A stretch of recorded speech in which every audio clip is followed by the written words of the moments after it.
Like, me going to a PWI was a dub. Like, I was a super califragilisticexpialidocious dub, and I was not with that. In the arena that I'm gonna be in, being a teacher and things like that, the environment that I feel like that I'll be in and that I'll be an impact to is gonna be really my people's. I chose the HBCU because I'm tired of white people. I went to a very quirky white school where they all just like, you know, everybody was like so oblivious to black people. I kind of grew up in an environment that was very like militant and like being black and like embracing your blackness.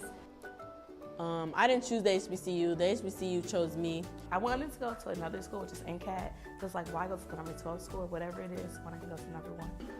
My first choice school was University of Albany in upstate New York, and they didn't give me enough money. They gave me like $5,000, and I was like, what's this? Money. That's it. Ultimately, they gave me the most scholarship money, and that's why I came here. I chose Howard because my mother said to apply, and then I got the scholarship. But then I applied to Howard as well because a friend of mine was going to go there, and they gave me a scholarship. So here I am on scholarship. If I wasn't on scholarship, I would be at UAlbany.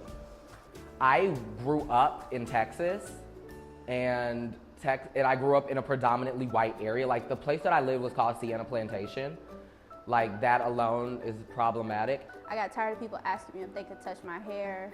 I got tired of people asking me if they could use the N-word. Especially because like, I would go to school and like I would talk about Black history with like my friends, and I was like, oh yeah, Harriet Tubman, or like Mary Clyde Bethune, and they'd be like, who? And I was like, nah, not doing this for another 4 years. So that's who I wanted to be around as I grew as a person, and you know, grew as an educator, grew as a student, grew as a man. Like, that's who I wanted to be around. I didn't apply to any PWIs, didn't think about any. I just kind of liked the vibe that I got from tours of HBCUs. That is really why, though. I was like, I'm gonna go to PWI, and then I applied to a few, and then like it got to be May, and I was like, no, I don't want to go there. And it was between A&T and Howard, and I was like, Howard? That's it. Howard, Yeah. that's it. So, you know, it's funny because when I was applying, people, oh, you know, where you looking at? And, you know, I said, oh, you know, in-state, Georgia State, and, you know, West Georgia. And my mom just kind of looked at me, and it was one of them mama looks, you know, them, that right there. So it was just a matter of time, I feel like it was just like expected. And then, you know, I had to fix up real quick, and I was just like, but I'm going to Howard. Howard is where I'm going. Not just applied to, going is.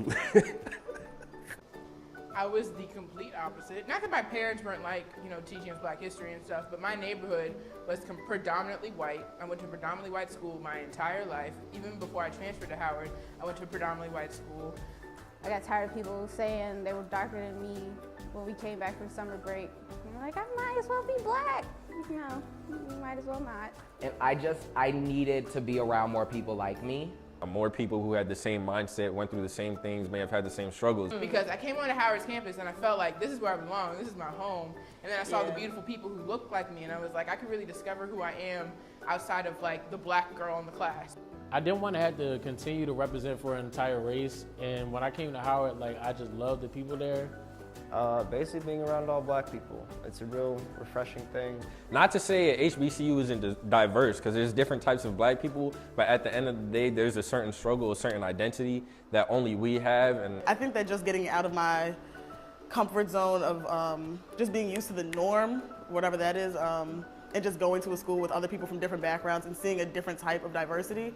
Howard has some of the baddest females out here. Like, that's one thing that I knew I wasn't gonna get anywhere else, because Howard has the best, the baddest, the most intelligent, the finest, the flyest women on earth. So now I realize what a great choice that was. Thank you for watching HU Uncut. Follow us on Twitter and let us know what you want to see in our next video. Don't forget to like, share, and subscribe to our channel.